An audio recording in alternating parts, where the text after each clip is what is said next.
महाशिवरात्रि ये वही रात है जब भोलेनाथ तांडव नृत्य करते हैं। ऐसा तांडव कि देवता भी पलकें झपकना भूल जाते हैं। सूर्य की परिक्रमा करती हुई धरा थोड़ी देर के लिए ठहर जाती है और समुद्र के अंतिम तल में उठती हुई लहरें भी अपनी प्रकृति भूलकर शांत हो जाती हैं। पूरी सृष्टि शिव के आगे नतमस्तक हो जाती है। ऐसा भी माना जाता है कि आज ही के दिन शिव शंभू ने समुद्र मंथन से निकला हुआ हलाहल विष अपने कंठ में धारण किया, सृष्टि को विनाश से बचाया और स्वयं नीलकंठ कहलाए। वो नीलकंठ जो गले में ही गरल को रोक ले, वो आदि जिनके योग पर टिकी समष्टि है, पिनाकी नाम का धनुष भुजाओं में जो धारते, वही तो हैं कि जिनकी साधना में लीन सृष्टि है। शिव कौन है? कोई व्यक्ति है जो किसी ऊंचे शिखर पर बैठे हुए हैं? नहीं, शिव आकाश में या पर्वत शिखर पर बैठे हुए कोई व्यक्ति नहीं है। शिव समस्त ब्रह्मांड है। शिव को खोजना नहीं है क्योंकि वो कहीं छुपे हुए नहीं हैं। कल्पना कीजिए, दोपहर का समय है, धूप चारों ओर खिली हुई है, लेकिन आपको कुछ दिखाई नहीं दे रहा। तो आप क्या करेंगे? सूर्य ढूंढने निकल जाएंगे या आंख ढूंढने निकलेंगे? सूर्य तो है ही, हमें दिखाई नहीं दे रहा तो हमारी आंखों का दोष है। अगर अब तक हम शिव को अनुभव नहीं कर पाए, इसका अर्थ ये नहीं कि शिव नहीं है। हमारे अनुभव की तीव्रता में, उसकी संवेदनशीलता में कमी है, उस पर काम करना जरूरी है। हम तर्क और विज्ञान के युग में जी रहे हैं। इस युग की त्रासदी है कि जो बैंक में जमा ना किया जा सके, हम उसे धन नहीं मानते, और जो दिखाई न दे, हम उसका अस्तित्व स्वीकार नहीं करते। लेकिन दोनों ही परिस्थितियां दुर्भाग्यपूर्ण हैं। प्रेम, करुणा, संबंध, हर्ष, ये सब बैंक में जमा नहीं होते, लेकिन इनसे बड़ा कोई धन नहीं है। शिव दिखाई नहीं पड़ते, लेकिन शिव से बड़ा कोई सत्य नहीं है। हमें हरे भरे पेड़ नजर आते हैं, लेकिन जड़ें कहाँ दिखती हैं?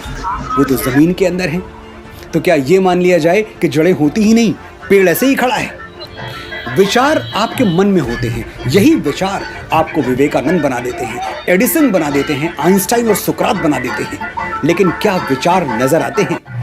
किसी प्रयोगशाला में मस्तिष्क का एक एक रेशा खोल दिया जाए, एक एक शिरा खोल दी जाए, फिर भी क्या विचार पकड़ में आएंगे? दुनिया का बड़े से बड़ा माइक्रोस्कोप क्या विचार पकड़ सकता है?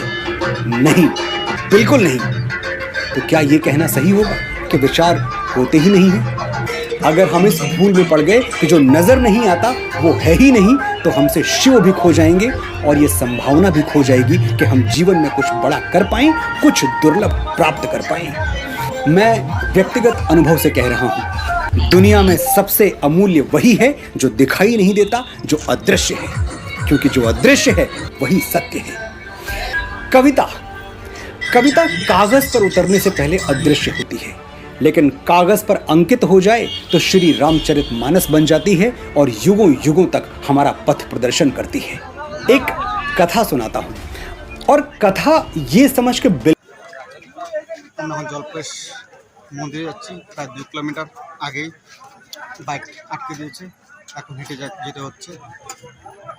ये समझ के बिल्कुल मत सुनिए कि इसमें तथ्य कितना है, सच और झूठ कितना है, क्योंकि अगर आप मामूली डिटेल्स में उलझ गए तो बड़ी बात हाथ से छूट जाएगी। अगर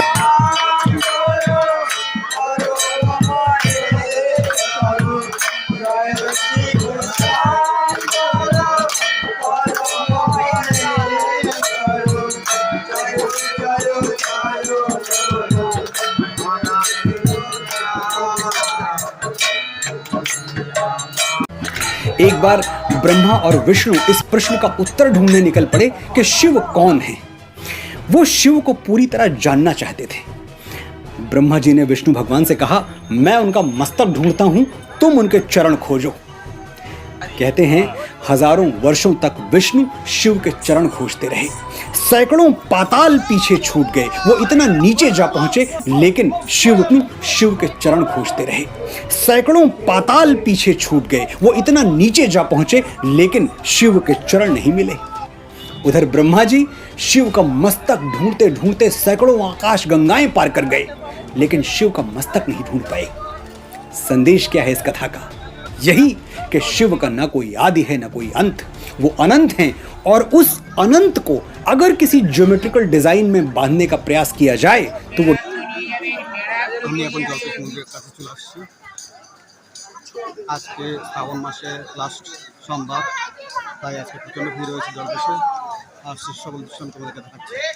आदि हैं, अनंत हैं, उनको नापना, तोलना, बांधना असंभव है। धरा का आदि हैं वही, गगन का अंत भी वही, समय की धारणाएं सब शिवम पे ही समाप्त हैं। जगत का कोई कण नहीं न जिस पे उनकी छाप हो कि 3 लोक 10 दिशाओं में वही तो व्याप्त हैं। नमो शिवाह का स्वर सतत है गूंजता, समुद्र गर्भ से विराट पर्वतों के छोर तक वही है बस, वही है बस, वही है और कुछ नहीं। समय की पहली रात्रि से जगत के अंत भोर तक। शिव और राम, दो ऐसे नाम जिनकी भक्ति में पूरा संसार डूबा हुआ है, रमा हुआ है। लेकिन दोनों के भक्त प्रायः इस बात पर एकमत नहीं हो पाते कि बड़ा कौन है, शिव बड़े हैं या राम बड़े हैं, कौन भक्त है कौन भगवान है। वैष्णव और शैव के बीच ये द्वंद्व शताब्दियों से चला आ रहा है। शिव के उपासक कहते हैं कि राम शिव के भक्त थे, तभी तो उन्होंने समुद्र पार लंका जाने से पहले शिवलिंग बनाकर भगवान आशुतोष का आशीर्वाद लिया। बात तो सच है, लेकिन शिव का कहा हुआ वो कथन भी सत्य है कि रामः ईश्वरो यस्य सह रामेश्वरः, यानी शिव कहते हैं कि मैं रामेश्वर हूं और इसका अर्थ ये है कि राम मेरे ईश्वर हैं। मेरी समझ में शिव और राम दोनों के बीच परस्पर देव भाव है, यानी शिव राम को ईश्वर मानते हैं और राम शिव। সব বাচ্চাদেরকে জল দিচ্ছি, জলটা দেখাও।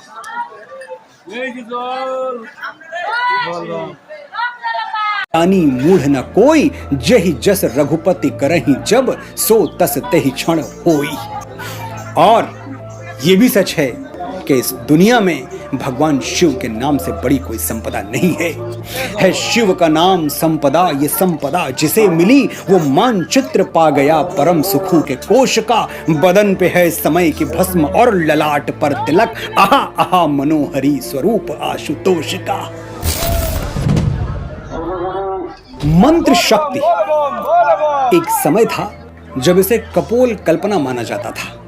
मंत्रोच्चार को आडंबर कह के अस्वीकार कर दिया गया था, लेकिन समय के साथ विज्ञान को पता चला कि साउंड वेव्स में कितनी ताकत है। अमेरिका और यूरोप के वैज्ञानिक ये सिद्ध करने में सफल हुए कि ध्वनि तरंगों का मस्तिष्क पर गहरा प्रभाव पड़ता है। साउंड हमारी सोच को सीधा अफेक्ट करता है, और सोच सही हो गई तो मानव को महामानव बनते देर नहीं लगती। शिव के कुछ मंत्र हैं जिन्हें शास्त्र परम कल्याणकारी मानते हैं। ऐसा विश्वास है कि इन मंत्रों का जाप ब्रह्मांड के पॉजिटिव पावर से हमें कनेक्ट करता है, और एक बार यूनिवर्स हमारा साथ देने लगे तो हमें कौन हरा सकता है। मैं आपके साथ वो 15 मंत्र बांटना चाहता हूं जो शिव की साधना में पढ़े जाते हैं और हमारे लिए परम हितकारी हैं। ओम शिवाय नमः, ओम सर्वात्मने नमः, ओम त्रिनेत्राय नमः, ओम हराय नमः, ओम इंद्रमुखाय नमः, ओम श्रीकंठाय नमः, ओम वामदेवाय नमः, ओम तत्पुरुषाय नमः, ओम ईशानाय नमः, ओम अनंत धर्माय नमः, ओम ज्ञानभूताय नमः, ओम अनंत वैराग्य सिंहाय नमः, ओम प्रधानाय नमः, ओम व्योमात्मने नमः, ओम युक्त केशात्म रूपाय नमः। आप सबको शिवरात्रि की आकाश भर बधाइयां। मैं प्रार्थना करूंगा कि आपका जीवन सत्यम शिवम सुंदरम की ओर अग्रसर हो।